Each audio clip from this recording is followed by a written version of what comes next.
seeking a rezoning to R6A.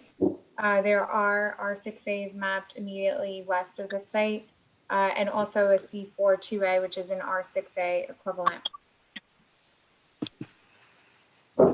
Provide the existing conditions at block 701. Here is the site where Piccola Venezia is located. And as you can see, as you move east down the block, there are existing 5- and 4-story pre-war buildings that are existing non-complying buildings. Additional existing conditions along the block front between 41st and 42nd Street. Showing additional buildings that are built to 4 and 5 stories. Here's some other site conditions. And then moving into the land use actions, we're requesting the board review and vote on this evening a zoning map amendment from the existing R5 and R5C12 zoning districts to an R6A and R6A C12 zoning district, and also a zoning text amendment to designate the project area a mandatory inclusionary housing area. Here's the proposed project. So I do want to highlight that at the Community Board 1 Land Use Committee, we received a number of recommendations from board members to reduce the building height from 8 stories to 6 stories. So the proposed rendering was presented to the Land Use Committee and also being presented here this evening, which shows a building that is, we believe, is more in context with the development along 28th Avenue. Additionally, the Land Use Committee had asked us to change from mandatory inclusionary housing option 2 to mandatory inclusionary option 1, which we were able to accommodate. So the proposed project will have 51 dwelling units, of which approximately 13 will be mandatory inclusionary housing units pursuant to option 1. Additionally, will be a new home for Piccola Venezia, as Chris stated earlier, a 6,920 square foot space for Piccola. And we will also have 66 parking spaces that will be located at the surface, and the majority will be located below grade. The community board had expressed their concerns at a previous meeting about traffic conditions within this block and the surrounding area, and we heard those concerns and provided more parking than what is required here so that we can accommodate the additional overflow in the evenings and peak times when Piccola Venezia has their most patrons. Okay. Here's the revised site plan as well, just to show you for context. We also made changes to the unit distribution at the committee's request for more 2-bedroom units. We significantly reduced the number of studio units and increased the number of 1-bedroom units, as you see here. And then here is the proposed affordability mix for the project, which will comply with MIH option 1. There will be units at 40%, 60%, and 80% AMI.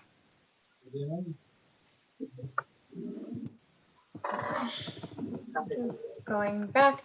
So that concludes our presentation. If there are any questions, we're available to answer them.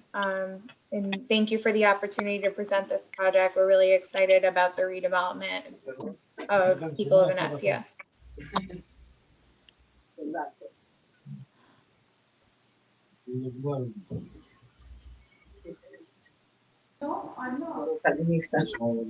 Hello, everyone. I just wanted to disclose that I cannot vote on any land use issues that go through ULURP because I work for the city council and my boss sits at the zoning committee.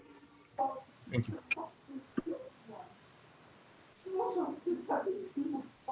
Who made that statement, please? This is me, Irak Chahansky.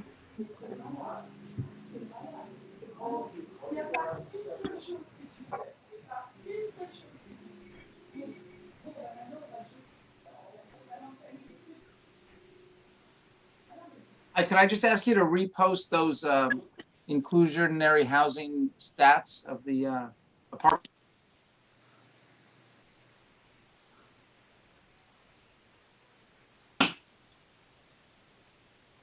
Jacqueline, did you hear Mr. Stiller's request to post the inclusionary numbers again? Can you hear me, Jacqueline? Sorry, I was just having an issue with If my it's easy, computer. if it's easy. Yes, if I not, can do it. No, I can do that. 1 second. Thank you, Dominic. Can you Seems like a mute very yourself good now? ratio. Can you mute yourself now? Thank you.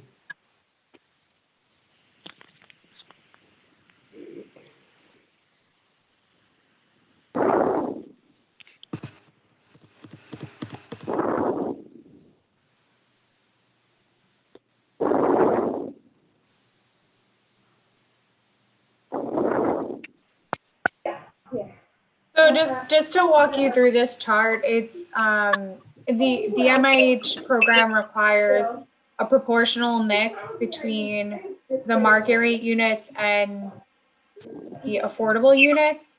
So Everyone, we please. have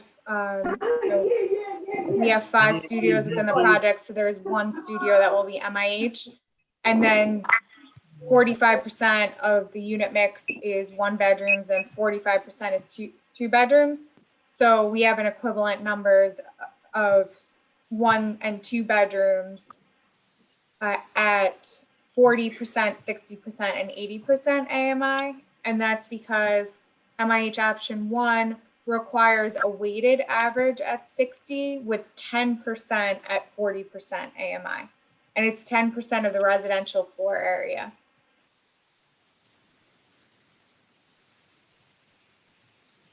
Thank you, Jacqueline. Does that answer your question, Dominic? Dominic? Yes, it does. I'm waving here. Sorry, it does. Oh, okay. Well, I can't see you because, okay, there you go. No, I was All here. right. Thank you. Can you mute yourself now? Thank you. Does anybody else have, any board members have questions? And maybe I should turn it over to you, Yes. Elizabeth, right now. This is Daniel. I have a question. Okay, Daniel, go ahead. Yeah. What is the AMI for this area? It is approximately $69,000, and that's based on a 2018 statistic. With the new census, there will be new data on Astoria's numbers. Thank you, Jacqueline. Does any other board member have a question?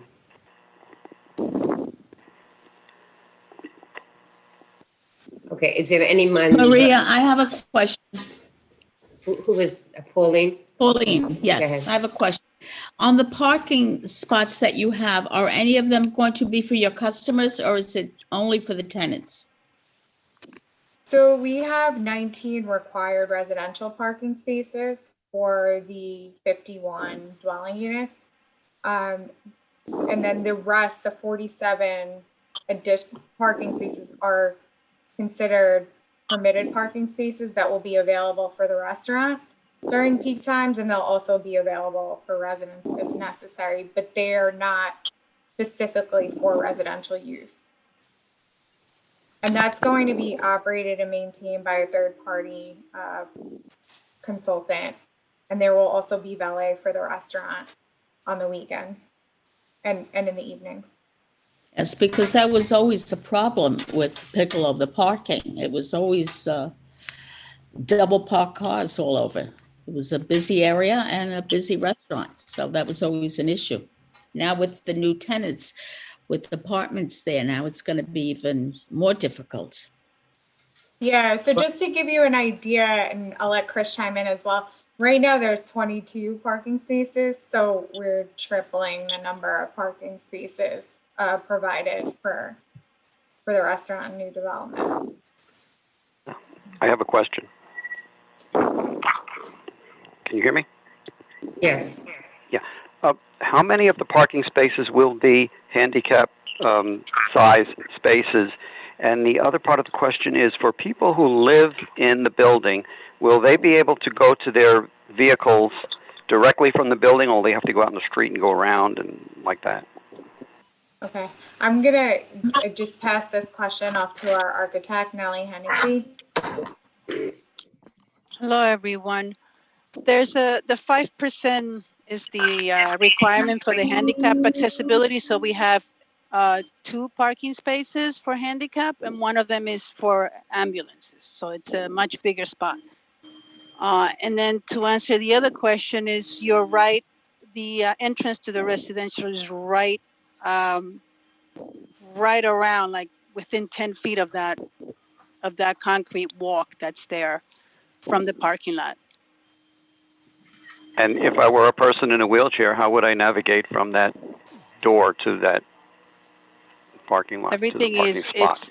it's on grade, so it's level. You just go on the there'll be like a pedestrian ramp, and then you can come around and go in because it's right at grade level, at sidewalk level. And this will be covered for if it's snowing or raining or something like that. There'll be a canopy, yes. Thank you. Okay, thank you. Are there any other board members who have a question? Or Elizabeth, do you have a comment to make? I just have a question for the applicant. You sent out the recent revisions just this week and actually the end of last week. And I'd like to know if you filed them with city planning. So we did not officially file them with city planning yet. We just made the changes. We had distributed the letter to Board 1 on Friday, but we have informed them that we are changing the project, and then we will be filing the required materials with them as well. Do you know when?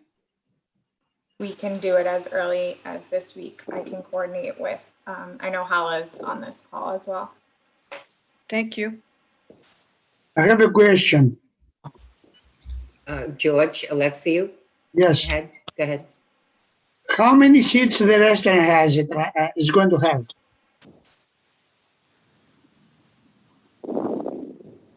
Jacqueline, can you answer that Chris, question? do you want to answer that?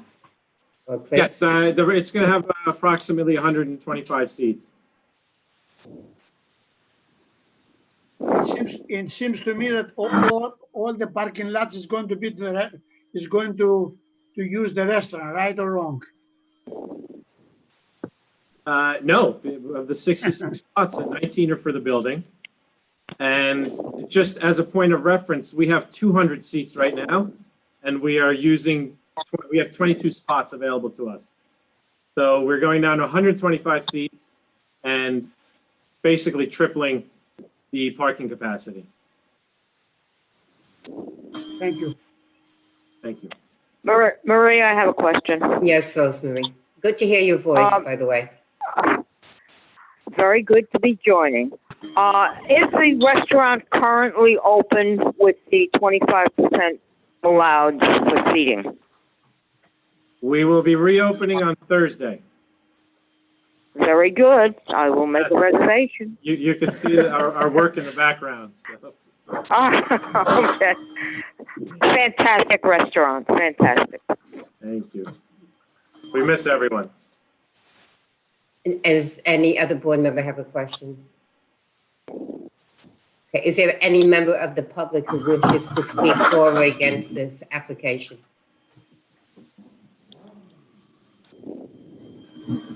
Okay. If I could interject, we have somebody from actually the block here on 42nd Street that would like to speak on behalf of the project. Are they on this call? Yes. The lovely one right next to me there. Please introduce yourself. Good evening, everyone, and thank you for allowing me to speak tonight. My name is Natalie DiCiero, and I have deep roots in Astoria, in the neighborhood, including the area immediately surrounding Piccola Venezia restaurant. I've known the restaurant and its owners. Can you speak louder, please? Okay.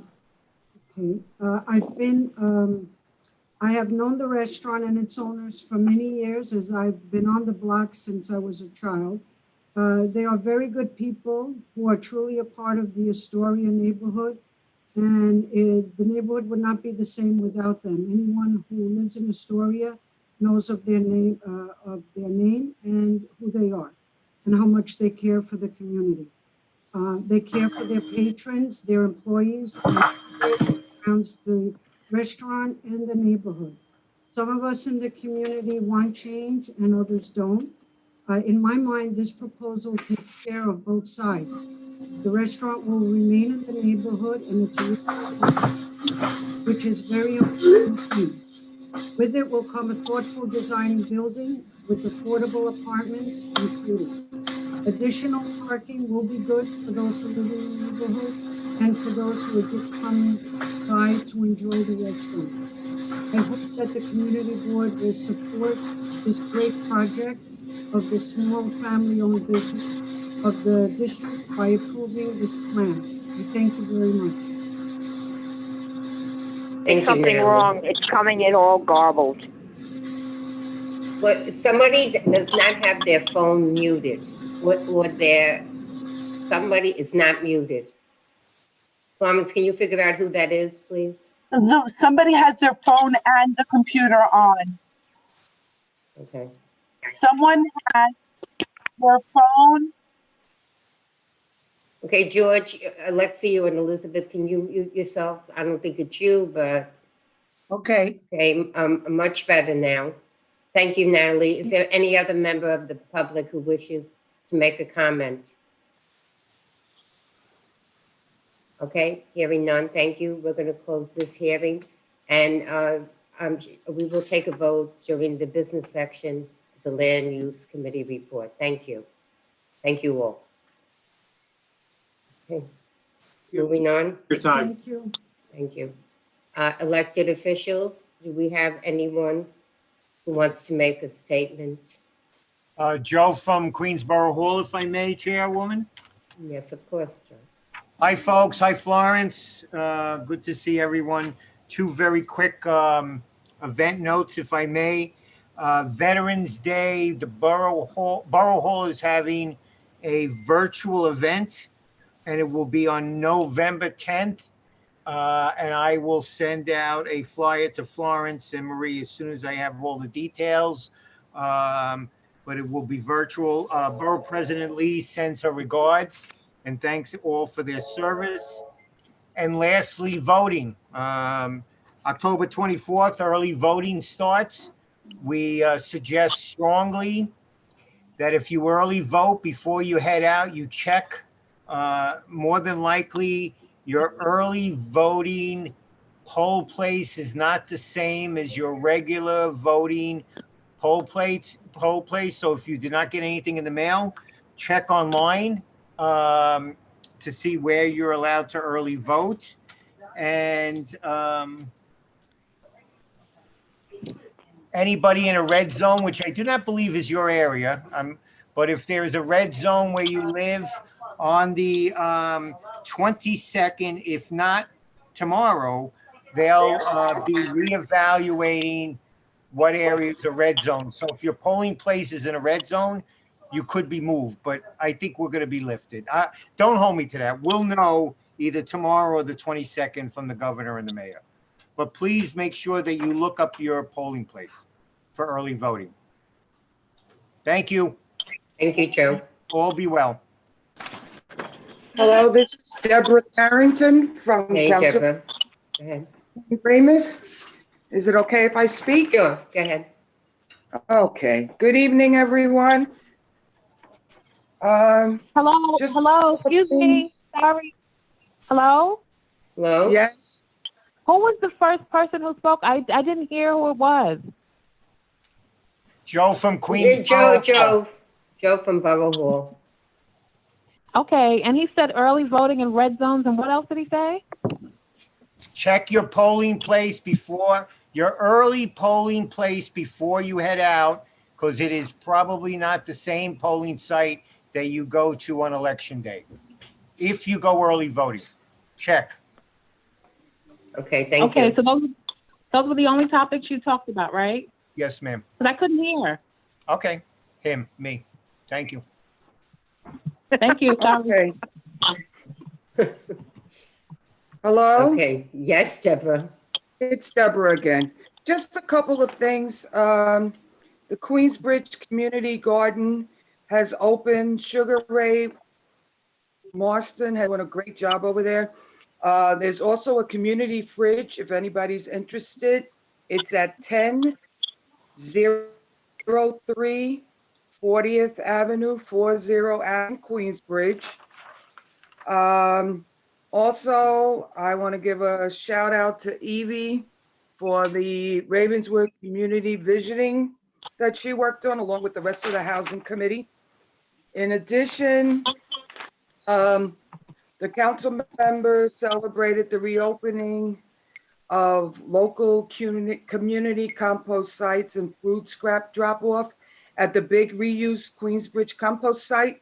With composting paused by our budget, the council member believes that we must keep the programming going to guarantee a more sustainer and greener city. The council member joined Transportation Alternatives on the Queensboro Bridge, calling for the South Outer Roadway to be converted into a dedicated pedestrian path, opening up the northern roadway for bicycles. Council member has committed the funding. Please don't interrupt, please. Who's the council member? Council member Van Bramer. Bramer. Thank you. Please mute. Thank you. The council member has committed the funding to make this happen, along with council member Kalos, and our officers will be meeting with DOT Commissioner Trottenberg on the bridge next week. That occurred on October 6th.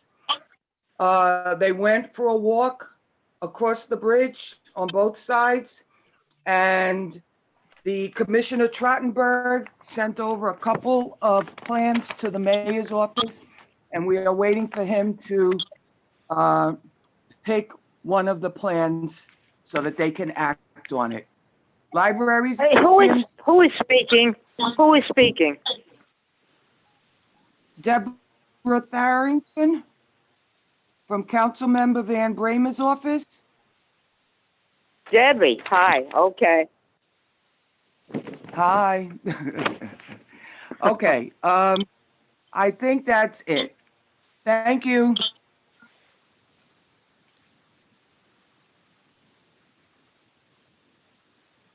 Hi, can I speak? Would it be my turn?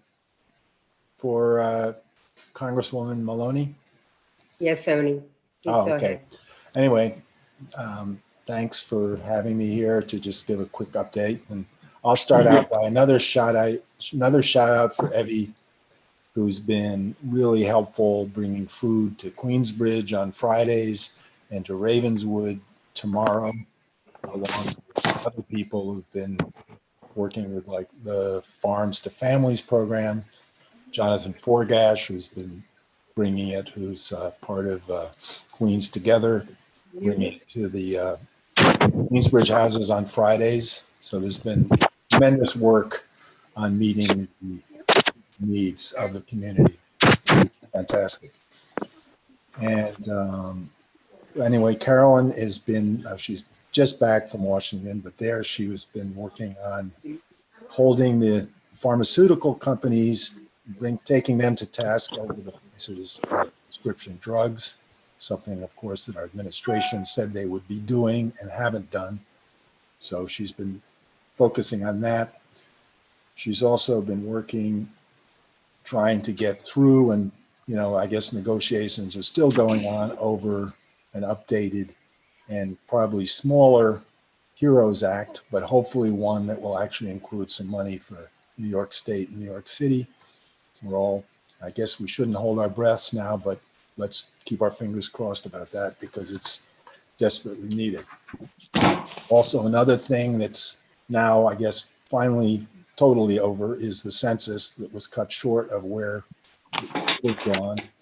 I think Queens probably is not fully counted, even though the government may be telling us that it is, the federal government, but and Carolyn's job there will be trying to make sure that what has been counted, at least the figures are not played with, you know, by the people who want to to play with it. And we know that's going to be a case that's coming before the Supreme Court.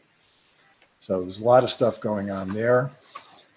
She also held a couple of weeks ago, she held a conference on the waterfront in Long Island City about climate change. And this had to do with a new report by the Congress. And it was particularly focused on economic and health impacts that climate change could have on the city and the state. And of course, it's very relevant to us as being a waterfront community along parts certainly of the area of Community Boards 1 and Community Boards 2. And your Richard Kazumi was part of that and spoke eloquently about everything he's been doing. And of course, so a shout out to Richard and his organization, the Old Astoria Neighborhood Association, which is a really good one. And tomorrow there'll be, speaking of other waterfront events, there's going to be an unveiling of a mural which is being painted about Newtown Creek. It's on the side of the Hunters Point Community Middle School. And it's done, I haven't actually seen it yet, and I don't know if it's finished, but there's going to be a press conference there. And hopefully the Congresswoman will be able to attend that. That's at noon tomorrow at Center Boulevard and Borden Avenue. Hooray, it's Thank you. time. Okay, So that's it. Thanks a lot. thank you. And as always, if you need to go to maloney.house.gov for any updates or. Thank you, Amy. Okay, thank you. Is there any other elected official or their representative who which? I'm with Congresswoman Ocasio-Cortez. Hi, Daniel, how are you? Hello. Thanks for having me. My name is Daniel Bontius. I'm the operations coordinator for Congresswoman Ocasio-Cortez. Last week, the Congresswoman hosted a virtual town hall alongside Representative Earl Blumenauer, who represents Portland, Oregon. The event was focused on environmental justice and housing justice and the unique challenges that both of our districts face. If you weren't able to attend, you can watch the recording of the town hall on our Facebook page at RepAOC. To stay up to date with future town halls and other events, I'll share the newsletter signups in the chat for everybody. As Ernie mentioned, the House is currently out of session, but I do have some updates from last month before that happened. The Congresswoman and Senate Minority Leader Chuck Schumer urged FEMA to release funeral assistance to the families of COVID-19 victims. The representatives reached out to FEMA requesting this assistance in the spring and received no response. Since then, however, President Trump has authorized FEMA to use other needs assistance for all the COVID-19 major disaster declarations through the Lost Wage Assistance Executive Order. This presidential authorization would give FEMA the authority to provide disaster funeral assistance to New York State and any other state that requests it. So the members urge FEMA to utilize it, and we'll keep you apprised of any updates on that. Thank you. In late September, congressional leaders reached an agreement to fund the government through December 11th. The bill provides an additional $8 billion for nutrition benefits, extends waivers for the National School Lunch Program and the Special Supplemental Nutrition Program for women, infants, and children, and extends EBT through September 2021. The Congresswoman voted against HR 4447. This legislation would have prolonged our dependence on fossil fuels. While the legislation takes an important step to support environmental justice and renewable energy, it not only fails to address the climate crisis we face, but includes unacceptable giveaways to fossil fuel corporations. The Congresswoman urged Democratic leadership to remove troubling elements of this bill and put forth transformative legislation that fundamentally addresses the global climate crisis before the end of this Congress, like the Green New Deal.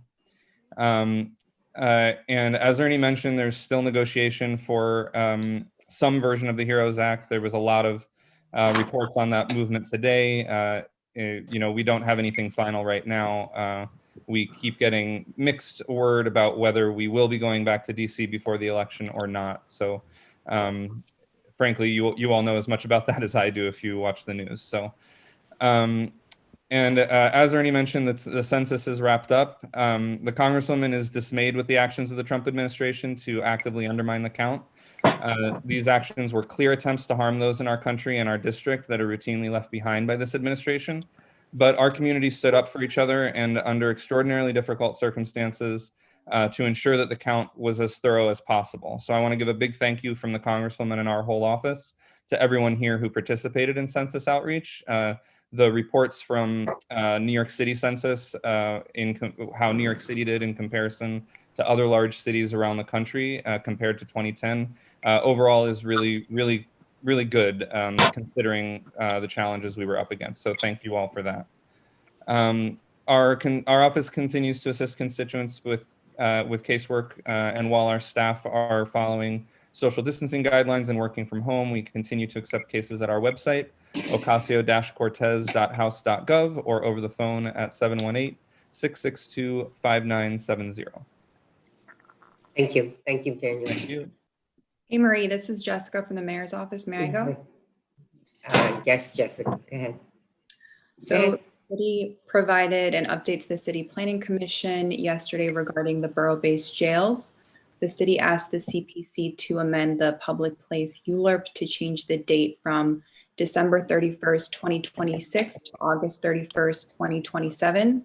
As the city dealt with the COVID-19 pandemic, there were delays related to procurement and engagement. The city remains committed to the project, including continued engagement with the communities on this plan. The NYPD is undertaking a department-wide initiative that is aimed at transforming policing in New York City. We're asking folks to complete the Reform and Reinvention Collaborative Feedback Survey that's found at surveymonkey.com/r/reform collaborative. As Joe and folks are mentioning, the deadline to request an absentee ballot is October 27th, and early voting starts in 4 days from October 24th to November 1st.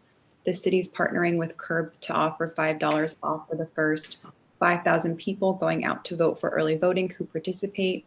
Folks can download the CURB app and use the code Vote Early between October 24th and November 1st. And lastly, we are encouraging all New Yorkers to get a COVID-19 as well as a flu shot. Please go to nyc.gov/COVID test to find your nearest test site, and nyc.gov/flu to find sites near you where you can get a flu shot. Thank you, Jessica. Is there anyone else?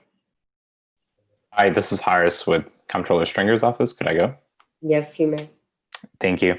So on October 14th, I'll just report on one plan. On October 14th, the Comptroller's office released a plan called Lifting Up New Yorkers. This plan addresses this recession. It was part of our economic analysis in the office regarding the recession that we're in right now and how it's different than other recessions in that it's disproportionately affecting low-wage jobs. And it's also accelerating long-standing trends with digitization, automation, and e-commerce. So the plan, in short, asks that community colleges be tuition-free in New York City. It calls for universal expansion of CUNY ASAP at all community colleges. And ASAP, if folks know, it's a program that provides textbook vouchers, transportation, like in New York City, it's MTA cards, and specialized advising to students at the community colleges. It also asks for universal paid internships. We know from our studies that 20% of CUNY students do an internship, and only 12% of them do a paid internship. That automatically puts them way off tracks compared to the job market and other institutions where students are regularly engaging with internships. It calls for creating a CUNY Tech Core to help small businesses adopt digital tools. It asks to align private industry and workforce training for the 21st century, focuses on apprenticeships, and it's basically a 21st century workforce development strategy to make sure that we come out of this crisis stronger. That plan is now available. It's been put out by the website. I'll share the link here in the chat too, and the Comptroller's office developed this basically as a plan to address what we're going to see happen, which is thousands and thousands of New Yorkers at risk, particularly folks that have already been marginalized with this COVID crisis, but also before because of generational and systemic racism. Thank you, Harris. Is there anyone else? I don't think so. All right, thank you. I'm call for the a motion to, I'm sorry? Okay, to adopt the September 2020 minutes. Can I get a motion, please? Is everybody muted? Can I get a motion? Motion. Motion to approve. Second. Okay, second? I'm right. Second. Okay, thank you. Chair's report. Well, Joe Nocerino and Jessica both beat me to it. I was going to do a report on voting based on the borough board meeting last night.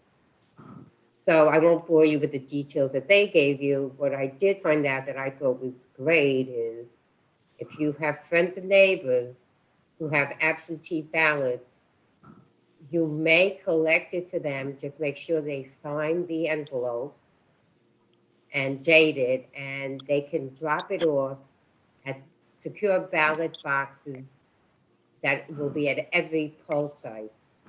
So this is a great way to get everybody out to vote who really can't leave the house. And you can vote at the same time and do a neighbor a good turn. That's my report. Thank you. Lawrence?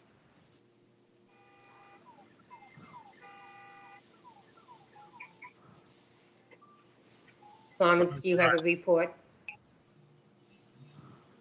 Good evening, ladies and gentlemen. Today at Borough Cabinet meeting, we met with the Mayor's Office of Media. We learned that the Mayor's Office of Media now is also handling the hotel and the restaurant outdoor dining.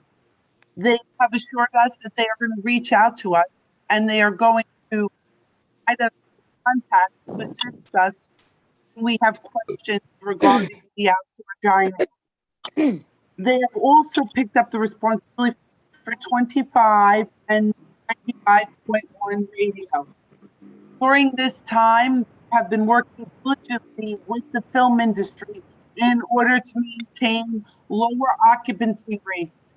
Some movies have been working are down to 50% occupancy, and limited casting crews are allowed to work together. Thank you for your time, and I wish you a wonderful rest of the meeting.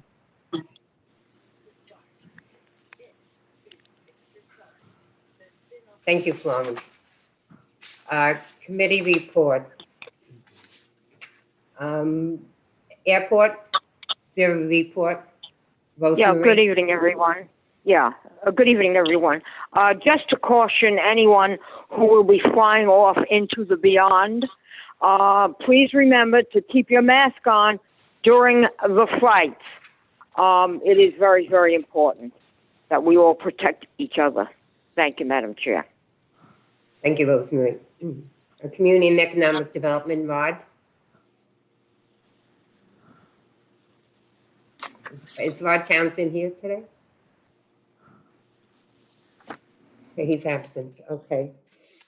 Consumer Affairs, I'm sorry, Eric Boucher. Good evening, everyone. If you could please review the Consumer Affairs spreadsheet that was emailed to you.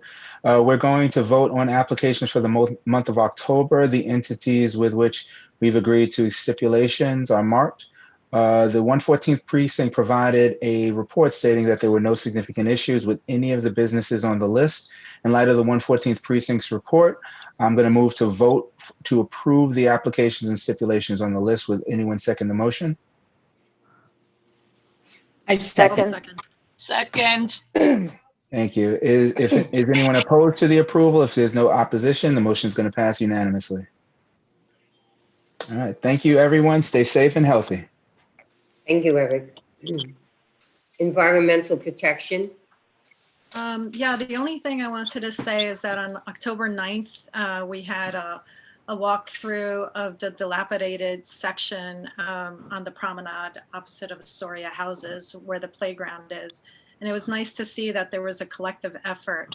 A lot of people were interested. We had Ms. Koger there, Vanessa, Joe Nocerino, Congressman, Congresswoman Maloney, Florence, we had a couple of community board members there as well. And so there is a big push to try to get this fast tracked. As you know, Parks is going to start their process in repairing the sidewalk and the fence at the end of October, the end of this month, but Army Corps of Engineers has been brought in. They're all going to try to work together.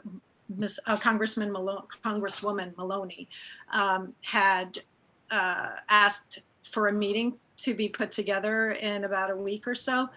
And all the players are going to get together and try to make sure that all of the points are addressed so that any of the weather type events that are to come will be addressed in any of these enhancements that are made to that area. So we'll keep you we'll keep you posted as to the progress on that. Have a great night, everyone. I would like to give a big shout out to Antonella for all the work she's done on this project. So thank you, Antonella. Thank you, Marie, but a lot of and people. the rest of the group. Thank But you. since you're up right now, I want to thank you personally, as well as Kathleen and Katie if they're here, and of course Florence and Congresswoman Maloney and Ms. Cogan. So thank you. Thank you, Marie. Thank you. Okay. Health and Human Services, Judy. Hi, so in September, we had our meeting, and the meeting was really to go over the capital and expense budget. Unfortunately, we didn't have a quorum, and we haven't had a quorum for the last few meetings. So it's something I wanted to speak about. I do think that there were other people that were on the call that were interested in joining the committee. So I'm leaving that to you, Marie and Florence. I asked them to reach out to the office to join the committee so we could have a quorum moving forward. And we added some additional items on the capital and expense list. I'm going to end it by saying, please, as we go into this fall season, please make sure you're getting your flu shot. It's very important right now to have a flu shot. And that's my report. Thank you, Judy. Okay, land use and zoning. Elizabeth or Jerry? I think it's going to be Elizabeth. Yes. Yes, it's in my lap this month. I'd like to, granted it was late, but I did send a report to the community board. I hope you got a chance to read it, but I'll do a brief summary about this project and what transpired at the committee meeting, the land use committee meeting. First of all, I want to apologize for a misspelling on the report. It should be MIX, mix, not miss. The finger didn't work. So I wanted to, let's see. Okay. So you heard mention about the fact that after the committee itself had a little problem coming to an agreement. We had two motions that were not passed. I think the committee was very supportive of the concept of having a better restaurant and additional housing in the community, but was worried about the impact of the number of cars in the area with the restaurant and the amount of residents, and also the size of the building, the height of the building in relationship to the existing community. The existing community is R5, which is a low-rise community. It's like 3 and 4 stories maximum. The buildings in the immediate area surrounding the project are 4, 5, and 6 stories, but those are pre-61 buildings that were there before the R5 zoning became effective. So yes, they are overbuilt for the R5 zone, but they were there like probably around the 1940s, 1930s were constructed. In light of that, the committee finally came to an agreement on a conditional approval, which is to recommend conditional approval to the community board. And based on the condition that first, the maximum building height would be no higher than 6 stories. And secondly, that the income levels for the affordable units would come under the jurisdiction of option 1, so that it would make it would allow a lower affordability band for the income, for the applicants for the apartments. So with that, I will, if there are any questions or clarifications that any board members have, I can do that now before I ask for a motion for vote. Free? Yes, Rudy. It's Tom Yeah. Ryan. I have to disclose that my wife works for Ackerman, so I am not able to vote. Yes, Okay, I thank know. you. Thank you, Tom. Rudy. Yes, and the one clarification about the parking. The parking will be only for the use of the restaurant and the tenants, no for rental parking for the other, which is not going to the restaurant, is not residential.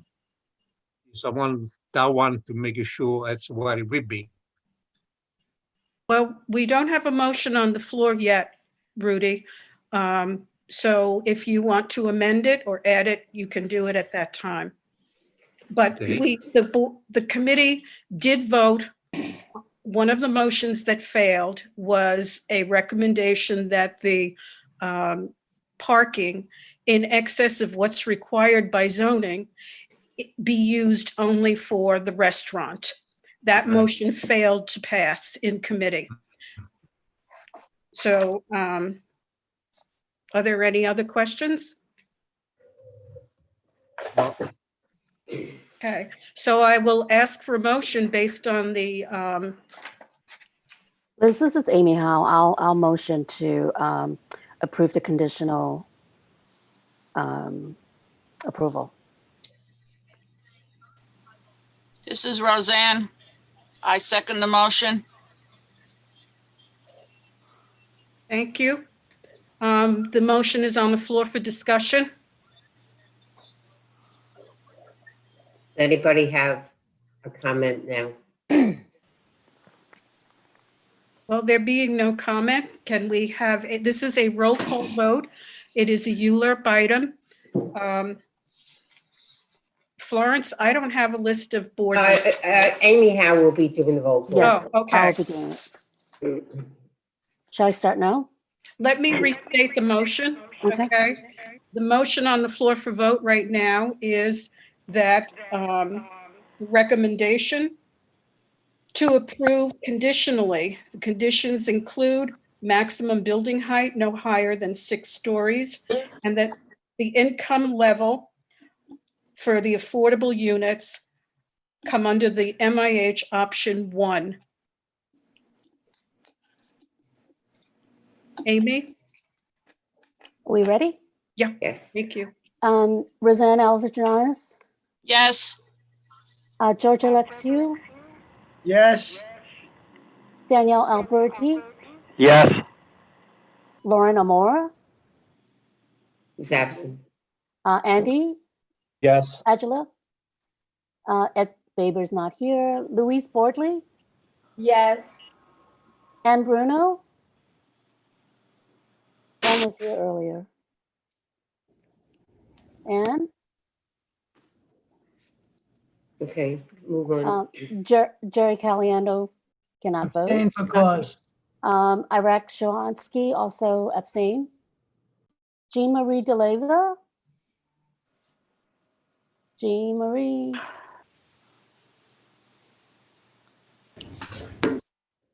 Jean Marie, are you still with us? I thought she was on earlier. Antonella De Saverio. Yes. Katie Elman. Not here. Yes, I'm here. Oh, Yes. great, thank you. Liz Ariane. Yes. Mackenzie Kwakwa. I don't hear on here. Yes. Hi, Jean Marie, we saw you. Yes. Okay, was it a yes vote? Yes. Thank you. Dean Faratovic. Yes. Shahaz Amde. Yes. Thank you. Evie Hantopoulos. Evie had to leave. Evie Okay, left. sorry. Amy Howe is a yes. Helen Ho. Not here. Pauline Janelli. Yes. Vanessa Jones Hall. Not here. Richard Okay. Kazumi. Yes, Kuzami. Kuzami, sorry. I've known you for how many years? Yes. Nancy That's my Conifer? Japanese brother. You know. There you go. Nancy Conifer. She's absent. No, okay. Jerry Krill? Yes. Thank you. Hannah Lupian? Yes. Jeffrey Martin? Yes. Oh, great, you're here. Amin Mehendi? Yes. Thank you. Antonio Maloney? Not here. Not here. Eric Mouche? Yes. Thank you. Stella Nicolau? Yes. Norma Nieves Blas? Mary O'Hara? Not here. Dino Panagoulis? Panagoulias, yes. Panagoulias, sorry. No worries. Juliet Payebe? Yes. Thank you. Bob Piazza? Not here. Rosemary Porforomo? Yes. Yone Robinson? Thomas Ryan cannot And for cause. be abstained. Rudy Sarkozy? Yes. Dominic Stiller? I hope they put bicycle parking in so we can cycle there. Yes. Andre Stiff? Absent. Marie Tornielli? Yes. Rod Townsend? Not here. Judy Trillivas? Trillivas, yes. Kathleen Warnock? Yes. Mitchell Waxman? Yes. Sorry all for all the bad pronunciations. So we have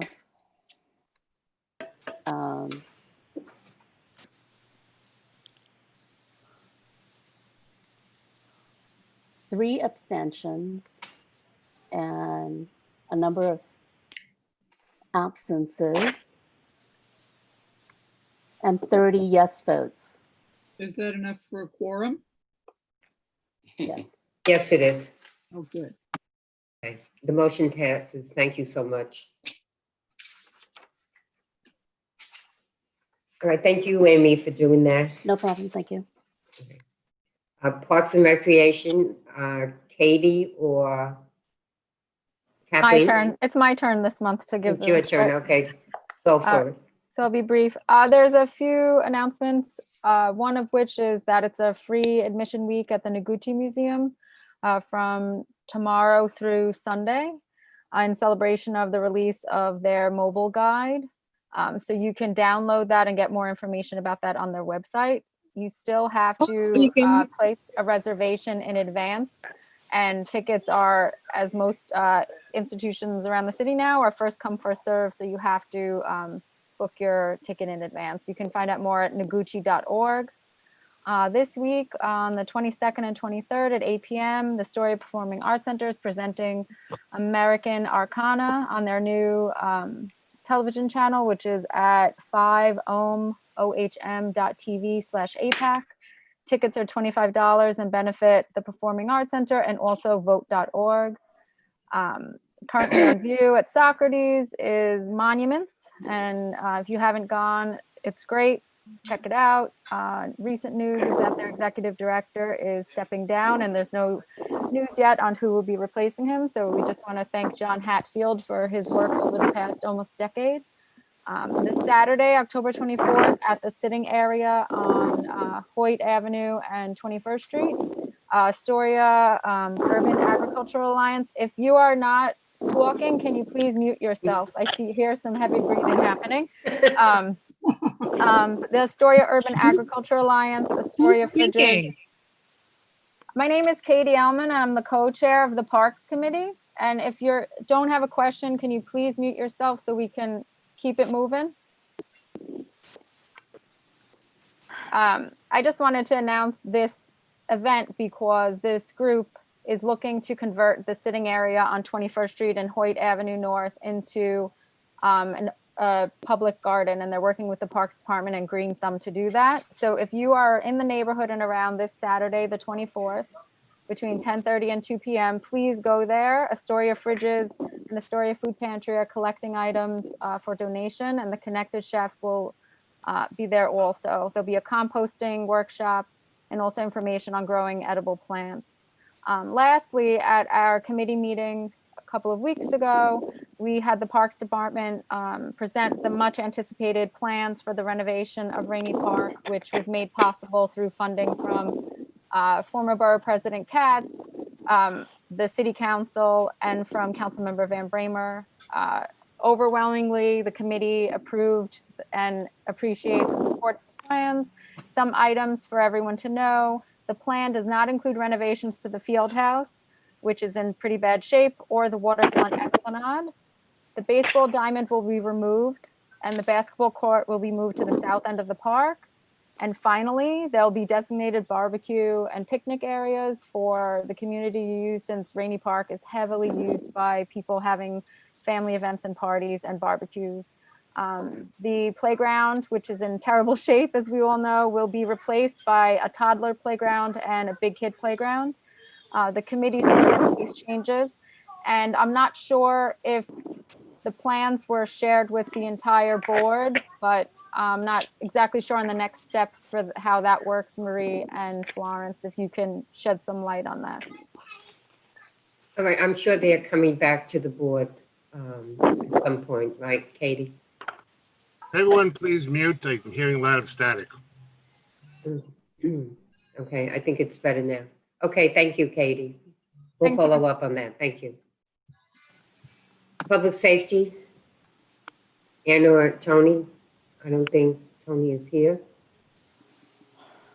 Okay, transportation, Bob Piazza or Mitch Waxman. I think Mitch is here. Hi. Last night we had a presentation from the New York City Department of Transportation detailing the expansion of City Bike. This is apparently phase 3 of City Bike. And they have asked for our comments and input as far as the placement of additional City Bike racks around the community. They sent over a link today. I know Florence emailed it to me. Florence, if I could ask you to disseminate to the rest of the group so everyone can put their 2 cents in as far as where we'd like to see a City Bike rack appear in the neighborhood. Beyond that, it was a fairly short meeting, and we adjourned at a decent time. Thank you. That's Thank you, what I got. Okay, got it. Our youth, is Andre here? I don't think he's here. Okay, we're going to move on to new business. We have the capital and expense report, which you should have all received. And I hope you looked them over in case you wanted to make any changes. I blocked myself. Okay, so Rich, excuse me, who's speaking? Can you mute yourselves? Thank you. Rich Guzami is going to take over this part and do the capital and expense. Yes, hello, everyone. Thanks. Hello, everyone. The capital and expense report is probably one of the most important functions of the community board. It lays a map for what our vision is for the community for the future. It can have both items that need immediate remediation and also conceptual stuff that we'd like to see happen sometime in the future.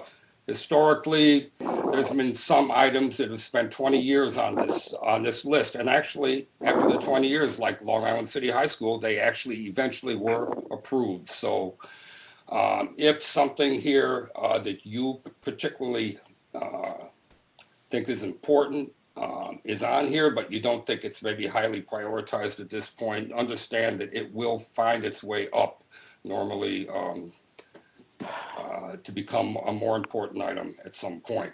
One thing to keep in mind this year, because of the city budget, it may be difficult to get a lot of new items funded. I think that we are hoping this year that all the items that were listed as CS or continued support do receive their already promised funding. I think that's one of our most important goals this year. So there are 2 different budgets. One is the expense budget and the other is the capital budget. As Marie said, I hope that everybody had a chance to look it over. And we'd like to thank also all the committee chairs and committee members that came up with the new items. I think it ran pretty well this year. So with that, does anybody have any suggestions that they'd like to make, either changes or additional items on this list? like to make a motion to accept the, as now written. Wait, I have a question. Sorry, we just, thank you.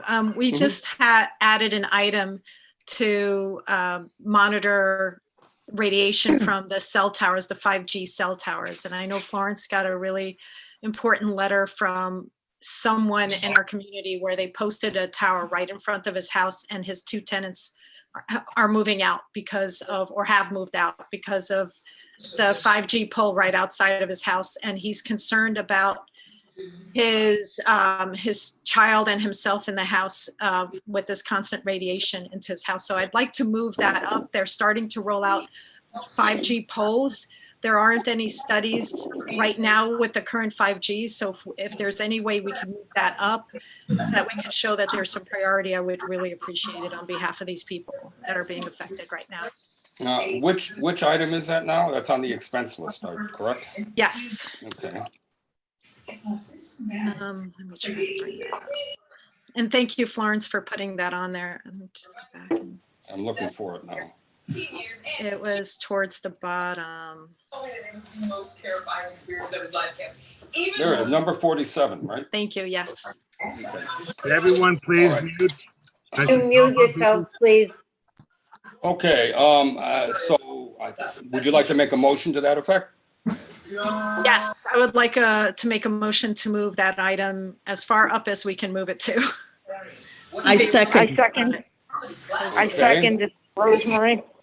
Okay. Thank you, folks.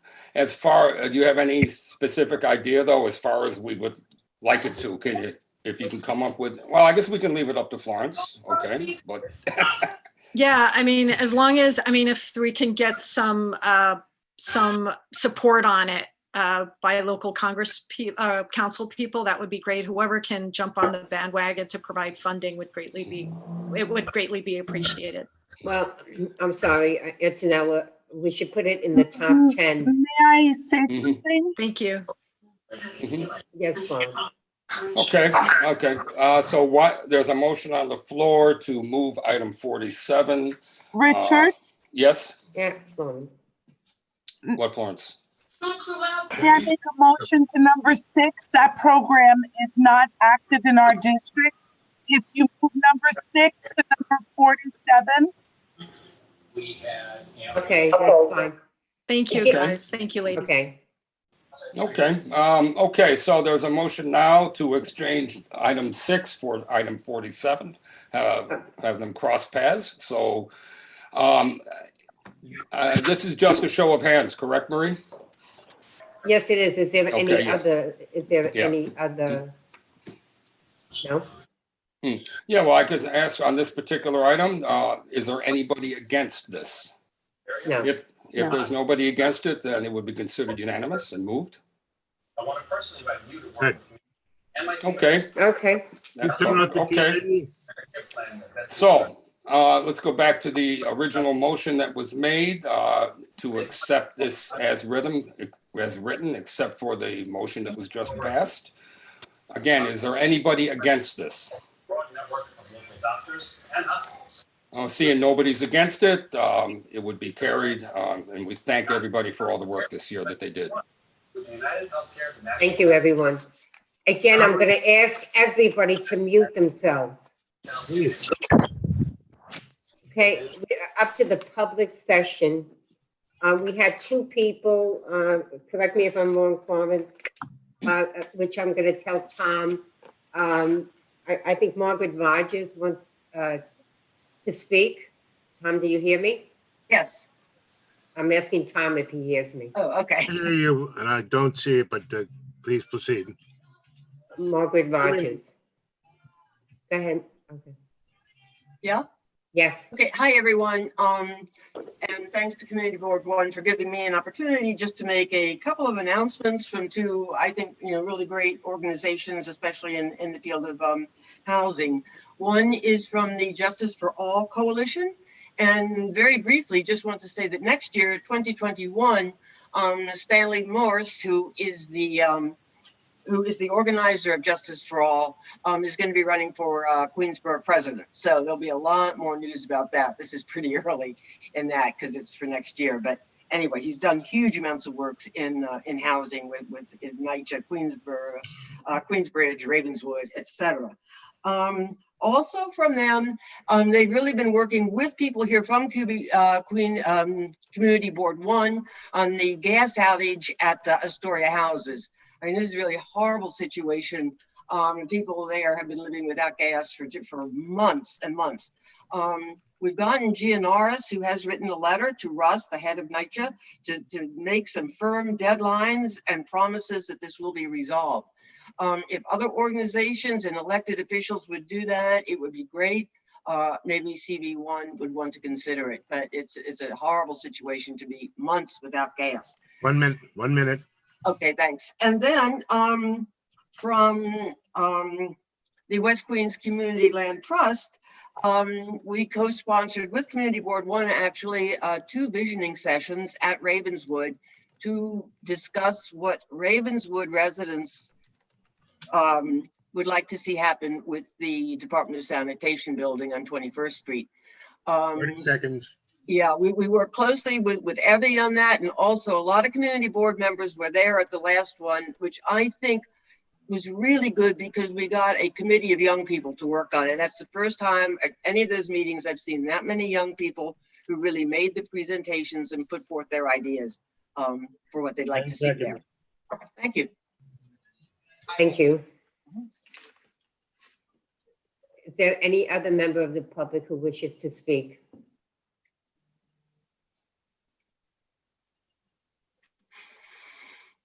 Marie?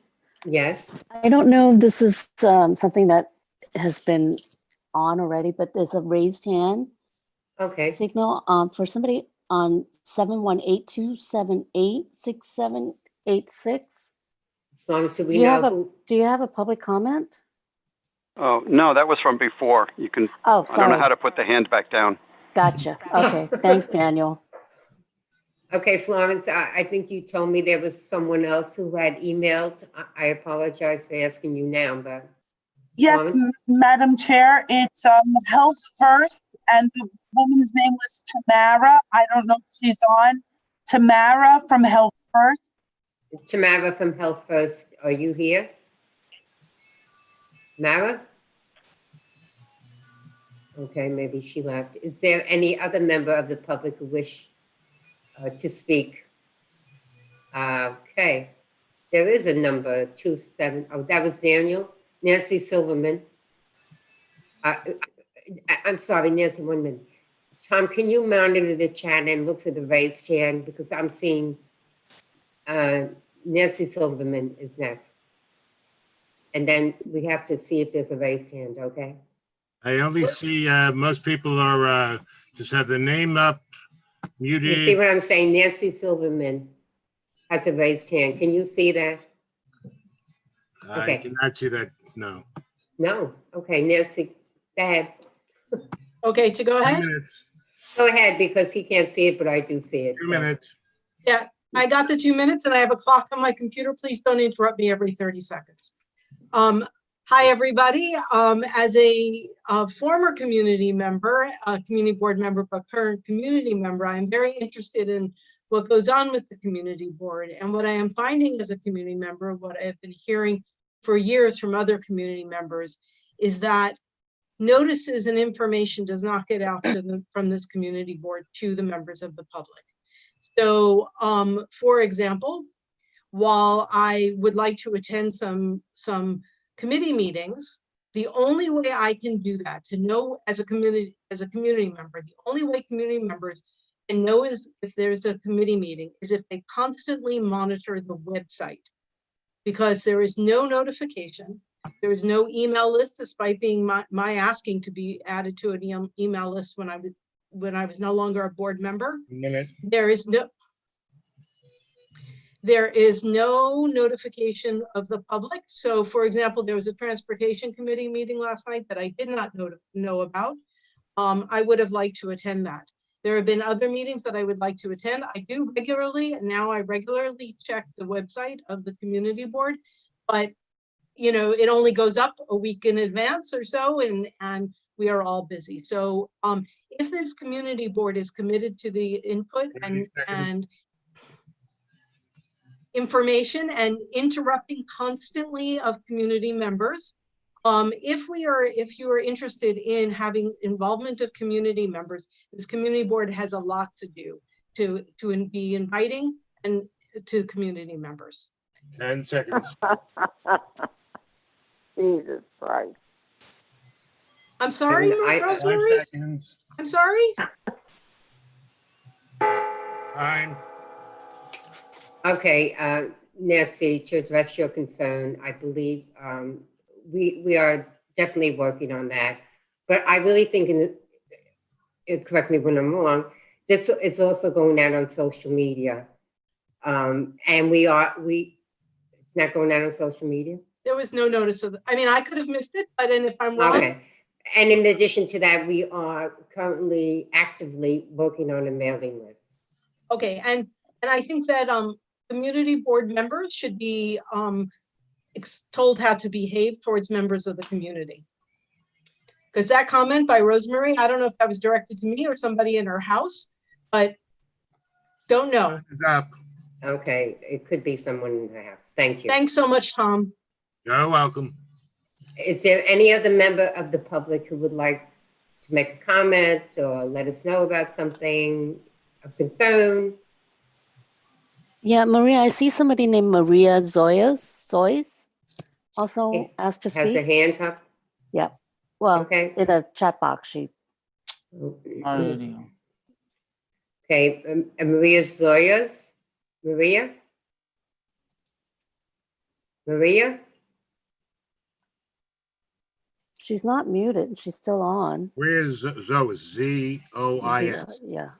She said yes in the chat, but she can. But she's in the chat. She said yes. From Maria Zois to everyone, yes. Oh, her mic is not working. My mic is not working. Okay, would you like to put your comment in the chat?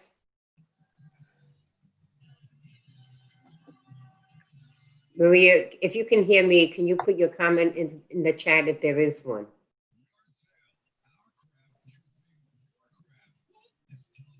I have concerns regarding 31st Avenue open streets. Okay. Is it too much to ask you to type them out since your mic is not working? Maria?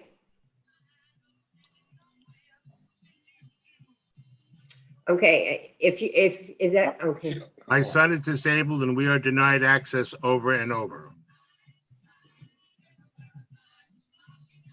Okay, Contacted DOT.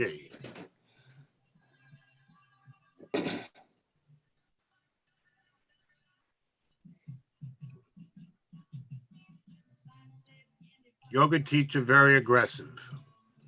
Maria Zois. Okay, Like, why can we not compromise?